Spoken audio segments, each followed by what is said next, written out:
مساء الخير يا فندم. ثانية. اتفضلي حضرتك. حضرتك تؤمريني بأي أوامر تانية؟ تسلم ميرسي. تحت أمر حضرتك. يا بابا إيه يا حبيبي في إيه؟ انت من غير ما تسيب لي المصروف بتاعي. وطي صوتك شوية عشان الناس قاعدين. هو صوتي ايه يا عم؟ اخرج مع اصحابي ازاي؟ طيب حاضر اصبر بس أنا هخلص الشيفت بتاعي وهجيب لك الفلوس اللي أنت عايزها. بس اصبر عليا شوية. انا مش هستنى، عايز اخرج مع اصحابي. حاضر عشان الناس قاعدة. انا ماليش دعوه بالناس، انت ايه اللي خلاك تشتغل الشغلانه دي اصلا؟ يا ابني ما تحرجنيش أكتر من كده، الناس قاعدين. طيب هديك اللي أنت عايزه بس مش دلوقتي. انا هنزل اشرب عصير تحت واطلع الاقيك حضرت لي الفلوس. انا قلت لك اهو.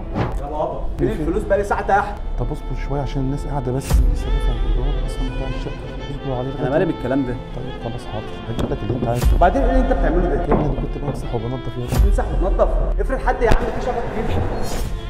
لحظة في ايه؟ في حد بيعامل ابوه كده؟ في ايه؟ حضرتك انت مالك؟ انت شحط وقد يعني مش عارفه اقول لك ايه بصراحه، ده والدك. طب ما ده ابويا، انا حر انا اهو. ده ربنا وصاك بالوالدين. انا حر انا اهو. حضرتك ما تتدخليش، حضرتك زبونه دلوقتي. طيب اتفضلي اقعدي. معلش يا حاج، معلش يا حاج. الفلوس يا عم خلينا نروح يا عم. يا عم عيب كده، في ايه؟ ده والدك، بص على راسك. في هنا يا ابني اكتر من كده ايه؟ يلا يا عم انا عايز المصروف بتاعي اخرج مع زمايلي. معلش يا حاج، تعالى اقعد يا حاج. طيب حاضر. صاحب المحل لو جه الوقت هيطردني بره المحل. اقعد يا حاج. كلهم راكبين عربيات الا انا مش معايا فلوس دلوقتي، اصبر لغايه ما اروح البيت هجيب لك بعد الشيفت على طول. روح اشتغل. اشتغل ليه؟ ما ابويا عايش اهو. ابوك يصرف عليك لغايه لما تبقى شحط؟ ايه المشكله يعني؟ لا طبعا. لسه ما خلصتش كليه. يا ابني كفايه هنا اكتر من كده، الناس بتتفرج علينا يا خلاص عم بقى. قولي نفسك ما تدينيش. اقعد يا حاج، اقعد يا حاج، سيبك منه يا حاج. اقعد ارتاح. اقعد. طب خلاص يا بنتي ما اقعد بس ينفعش. يا حاج. اقعد. وبعدين فين الفلوس برضه؟ فلوس ايه؟ روح اشتغل. اقعد يا حاج ارتاح. يا بنتي ملوش لازمه والله خلاص.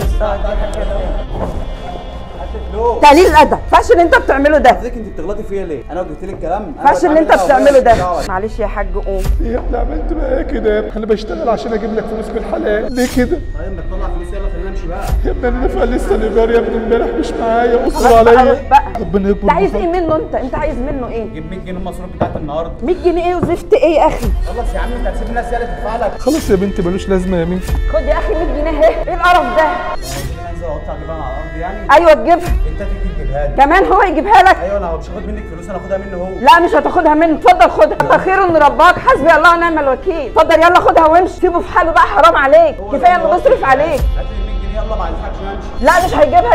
يلا خدها وامشي. ماشي. معلش يا انا حاج. ليا حساب تاني معاك في البيت. هتعمل له ايه يعني؟ انا تعبت في تربيتهم يا بنتي. ربنا يعوضك خير. اكلتهم بالحلال، ما رضيتش اشتغل اي شغلانه تانية. هو الشغل مش عيب ولا حرام. طب انت مش محتاج اي حاجه يا حاج؟ لا يا بنتي الله يكرمك، انا بس ال 100 جنيه دي تصبروا عليا بس. خلاص يا حاج خلاص. على اخر الشهر وانا هديها لك. خلاص ربنا يعوضك خير. كتر خيرك. ما تزعلش يا حاج. ربنا يبارك لك في عيالك وما تشوفيش اللي انا شفته. يا رب احنا وانتم. ما تزعلش روق كده وكبر دماغك.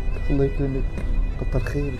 ربنا يسترها معاك. انا اسف ان احنا تعبنا حضرتك. اسف على ايه؟ ربنا يعوضك خير. الله ربنا يكرمك. يعوضك خير. متشكرين يا بنتي، الله يكرمك. السلام عليكم. عليكم السلام. نعم.